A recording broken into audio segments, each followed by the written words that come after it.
Welcome to the Authority File. I'm Bill Mickey, your host and the editorial director at Choice. My guest for the next several episodes is the Reverend Dr. Cheri DiNovo. I'll be speaking with Cheri about her most recent book, The Queer Evangelist.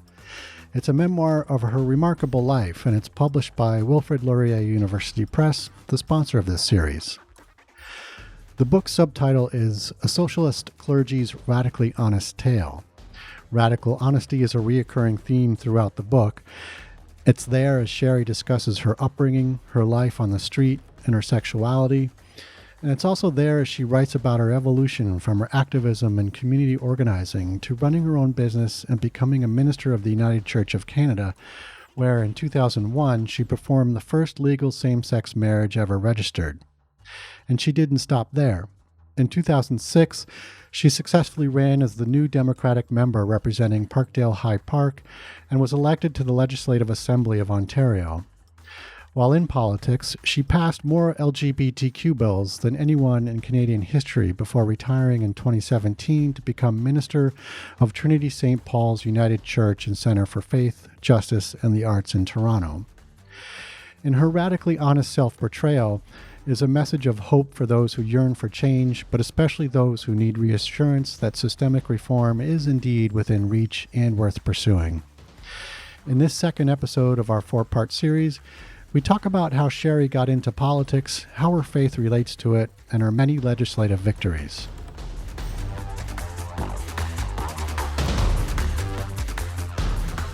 So the church, interestingly enough, was how you got back into politics. And I'm wondering if you could talk a little bit about that and how your faith relates to your politics.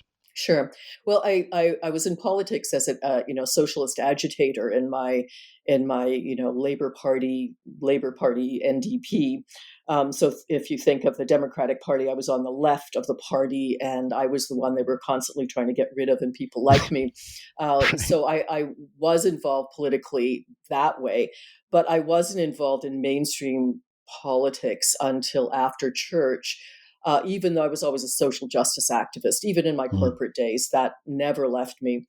So at church, we started a second service, and it was a service for people with mental health and addiction issues, people who were street involved. The area was an inner city area going through transition at that point. We had lots of poverty.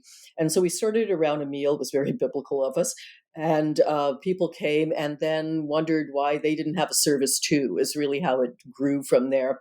And so we had the service of people who couldn't read the hymn books because they didn't have glasses that worked, who came from all sorts of religious backgrounds, who were sex trade workers, who many of whom had addiction issues, almost all of whom had mental health issues. And out of that service, I got involved in a world that I remembered as a street kid, but hadn't been involved in for many, many years. And out of that service came a request by two women of color to do a same-sex wedding. Now, at that point, there were lots of blessings of unions happening everywhere, but they weren't legal. And the government was not recognizing them as legal. But we discovered that you could do something. It was an ancient system of reading what was called the banns, which you just read out to the congregation for a couple of weeks, one following the other, saying, does anybody have any objections to this marriage taking place between these two members?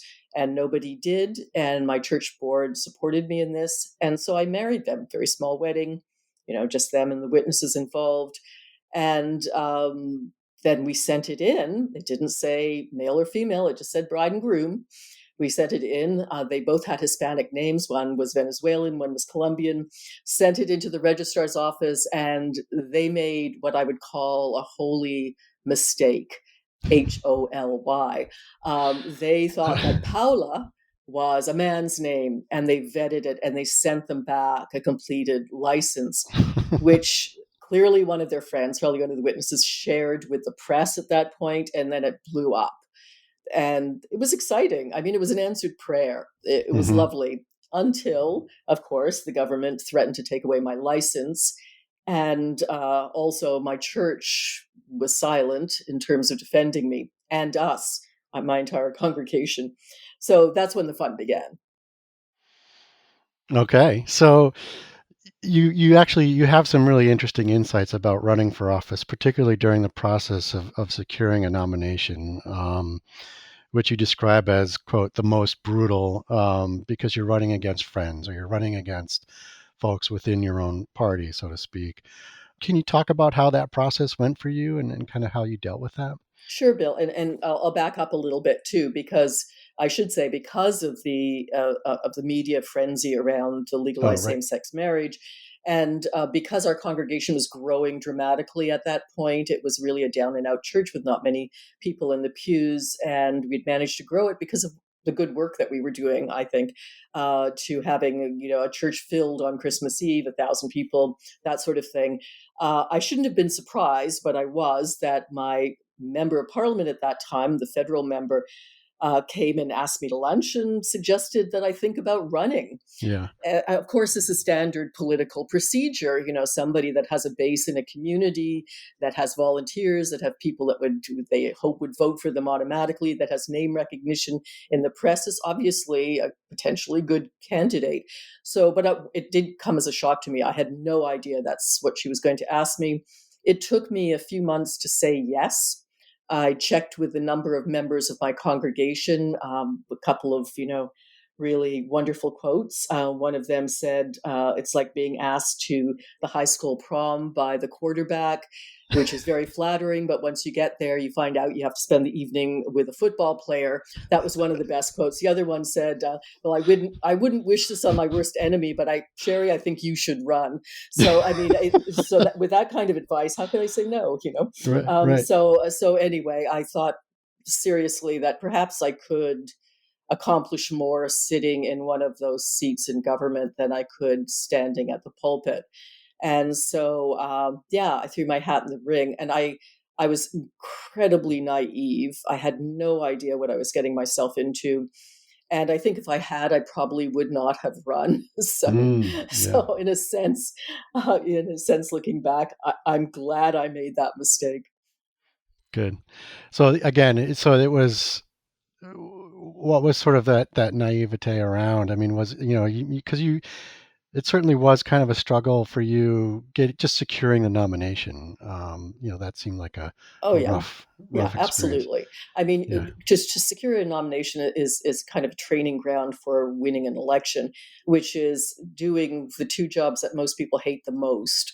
Most people do it as a stepping stone to another job, which is telemarketing, asking for money, and Hmm. knocking on strangers' doors. I Yeah. mean, Right. that's what you're doing, or finding yourself in living rooms of people, not knowing what you're talking about. Really, you have a few talking points and things you feel passionate about, but incredibly naively so, speaking it to people who probably have much more acumen than you do. So I did all of those really uncomfortable things, Hmm. and night and day. And of course, you don't have the backing of the party at that point. You just have your manager, et cetera, et cetera.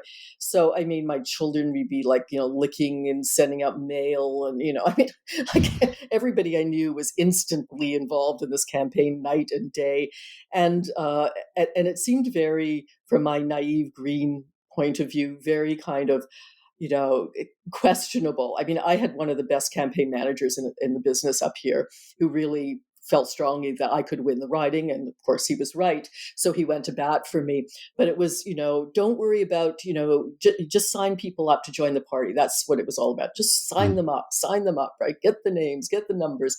And, well, don't they, have to pay a membership? Yeah, don't worry about that. No, we'll follow up with them, and and I thought, okay, again, you're speaking to a former street kid here. I'm not naive in that sense. So I kind of just left it with them. All parties do this, whatever, got Yep. it. And the night of the nomination, you've got hundreds of people packed into it, no air conditioning, high school auditorium, and it went on for hours. It was a very high profile nomination and election because it was by election. There was no general election at that time, and the person that won would be running against a cabinet minister, a high profile person. Mm. So it gained a lot of press, but I'm amazed that night that we didn't have people pass out because it was incredibly hot, and there was lots of backroom running around, which I had no idea about. Again, I was completely green. So so know out there, if you're listening to this. somebody who knows absolutely nothing about the political process can still win an election. It's amazing. Yeah. So, spoiler alert, you actually did win. And I'm wondering, what elements from your background, either from the street or running your business, that might have helped you, be a little bit more adept at your political maneuvering once you got into office. Sure. I mean, well, first of all, what I had learned is how to work really hard and to work nonstop. Yeah. So either starting a business or doing canvassing. I was there.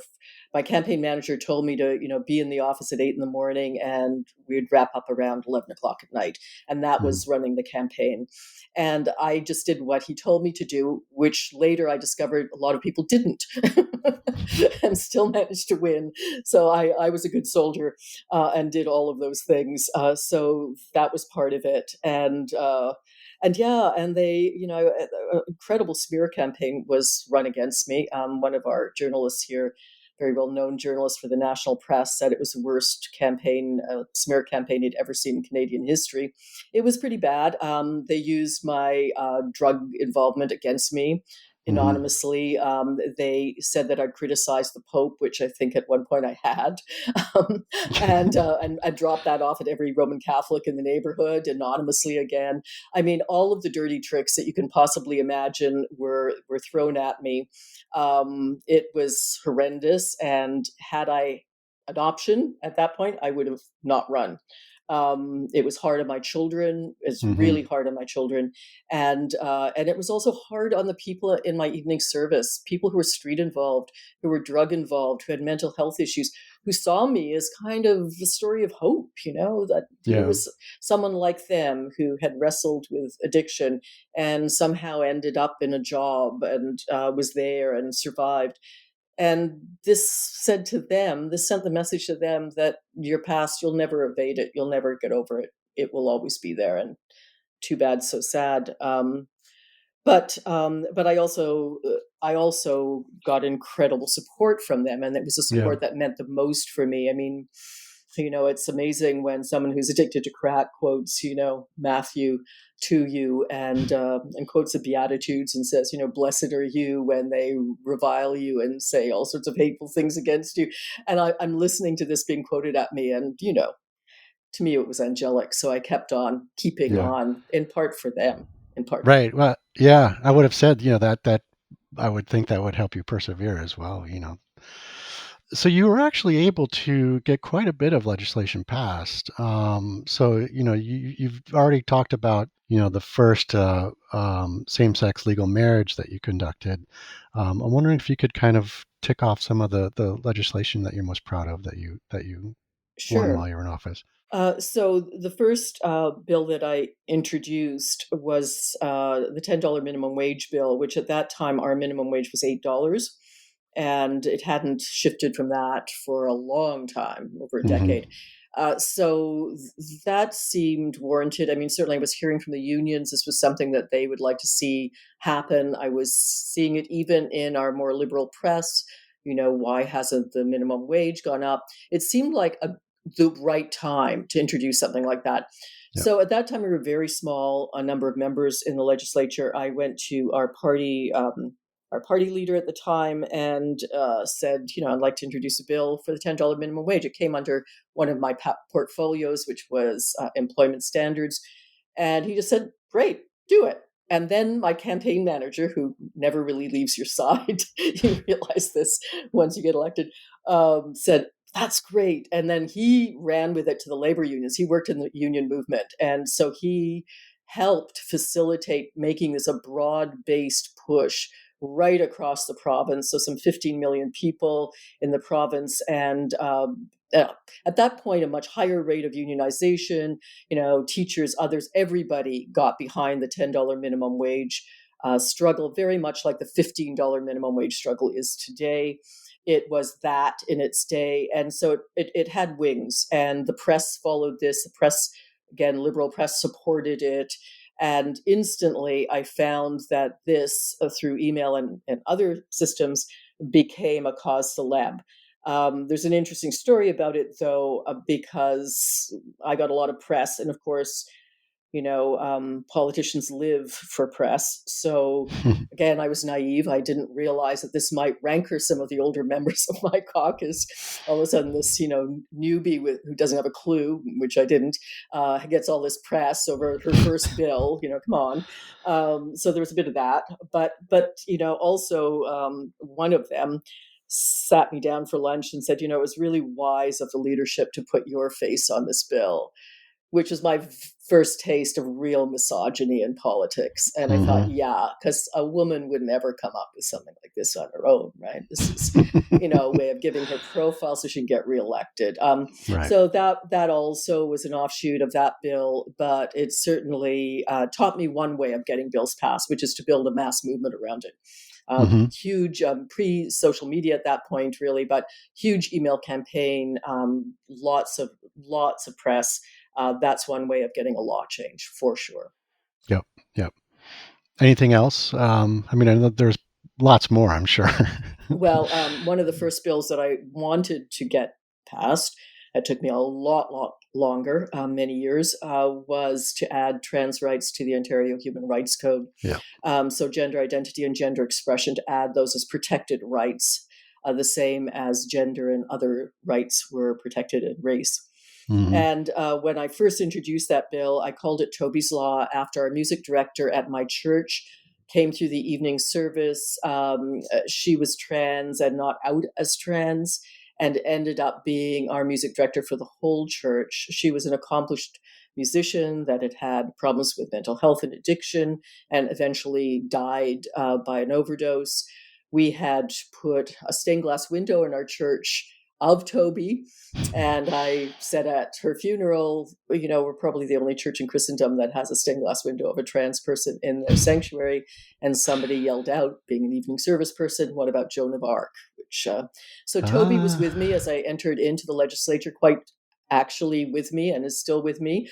I had her ashes with me in my office, and I knew I wanted to do something in her name. And one of the incredible, trans women activists in my book, Susan Gapka, helped me because she went around lobbying to everybody, and so did I, and said, this is the wording we need. And so I followed her lead on that. And nobody was interested.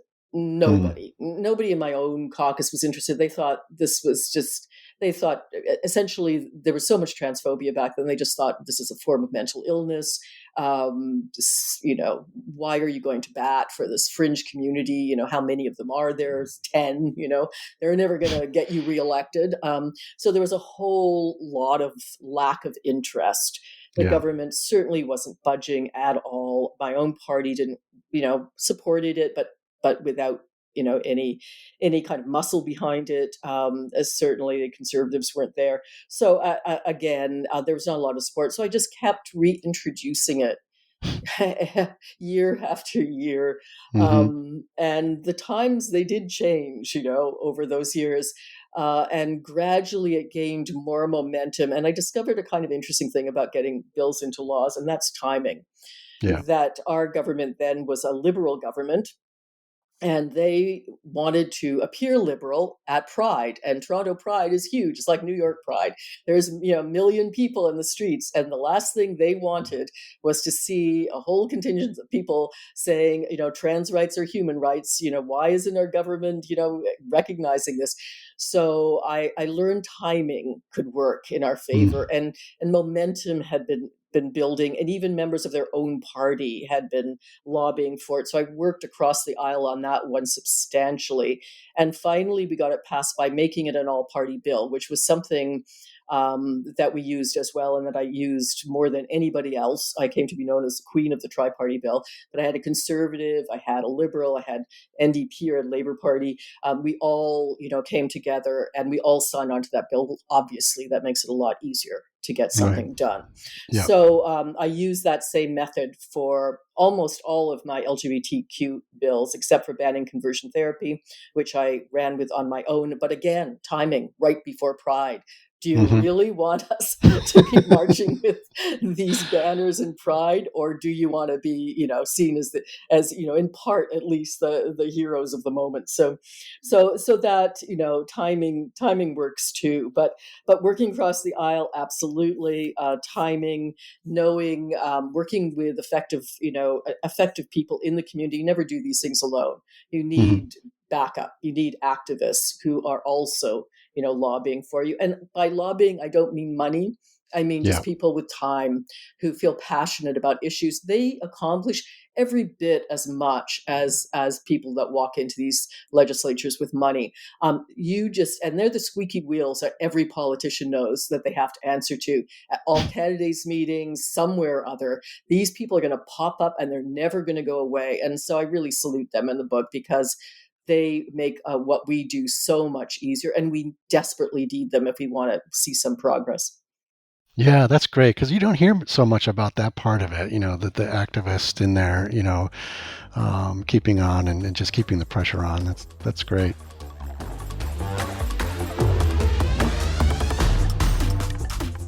You just heard from Cheri DiNovo. Cheri is the author of her memoir, The Queer Evangelist, and the minister of Trinity St. Paul's United Church and Center for Faith, Justice, and the Arts in Toronto.